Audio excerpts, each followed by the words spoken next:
What's happening, everybody? Jeff Lightsy Jr. here with the Ball Sports Network. Thank you guys for the continued support. Continue to hit the like, share, subscribe, and the notification bell because I upload videos every single day. Now, it is getting ugly in Dallas. Yes, it is getting ugly in Dallas with the Dallas Cowboys. We know that they have started the season off 2-4. We know that they lost Dak Prescott to a season-ending surgery. We know that things just haven't been going the way that they expected in 2020 for the Dallas Cowboys. They brought in new head coach Mike McCarthy to turn things around from the Jason Garrett era. They wanted to get out of the 8-8 mold, and it looks like things are worse than ever. So this is a report from Jane Slater. She is a reporter for the NFL Network. She says players, this is a quote about the Cowboys, players initially bought into keeping things internal. Now as they sit 2-4, the discontent is leaking out. On the coaching staff, quote, totally unprepared. They don't teach. They don't have any sense of adjusting on the fly. And then another player said, quote, they just aren't good at their jobs. Wow. So now players are speaking out against Coach McCarthy, Mike Nolan, and that entire staff down in Dallas. And it's not good.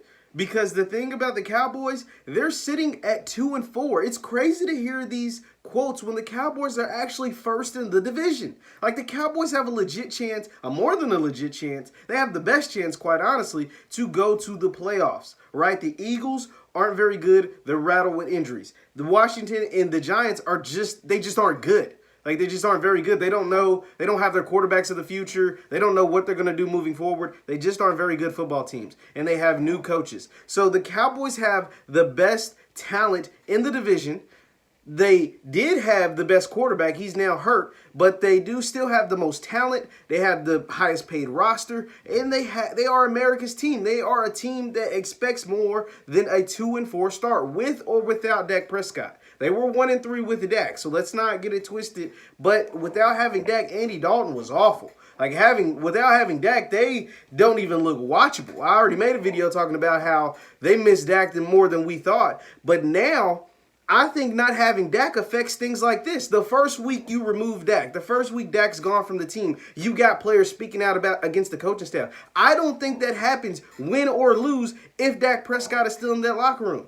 I just don't. I think he's that kind of leader. I think he means that much to that franchise. But not having Dak in the locker room, and you're losing in embarrassing fashion, 38-10 to the Arizona Cardinals, who was a good team, but shouldn't be beating the Cowboys 38-10. They shouldn't. That shouldn't happen. And now we got players saying the coaching staff don't know how to teach, they don't know how to adjust, and they just simply aren't good at their job. Well, quite frankly, there's players on the Cowboys that simply aren't good at their job. I think it was a couple weeks ago, there was Xavier Woods or somebody over on the Cowboys saying, how are you supposed to give 100% every play? Like, what? And y'all got the nerve to talk about the coaching staff? Now, don't get me wrong, the coaching staff ain't helping you out. They ain't helping you out at all, especially on defense. That defense is horrible. Horrible. But when you got players on that defense saying you're not supposed to give 100% on every play, that's just unacceptable. That's inexcusable. That should not ever take place. And now we got quotes about the coaching staff. Things are not looking good in Dallas. The only bright spot is that they're in the worst division in football. That's the only bright spot. They are in the worst division in football. And they still have a legit chance. They have 10 games left. And they still have a legit chance. If they win 5 games, if they win 5 out of the next 10, they will be in the playoffs. I think the first team to 7 wins gets in the playoffs out of this division, and that is mind-blowing. A 7-9 team is going to the playoffs out of this division. And I think Dallas can win 5 of them. They're that talented. And they have enough games against the Eagles and the Washington football team and the Giants left to get in 5 wins. It's rough in Dallas. Their next 3 games are Washington. They have Washington this Sunday. Then they play the Eagles. Then they play the Steelers. Then they play the Vikings. They should win 3 out of the next 4.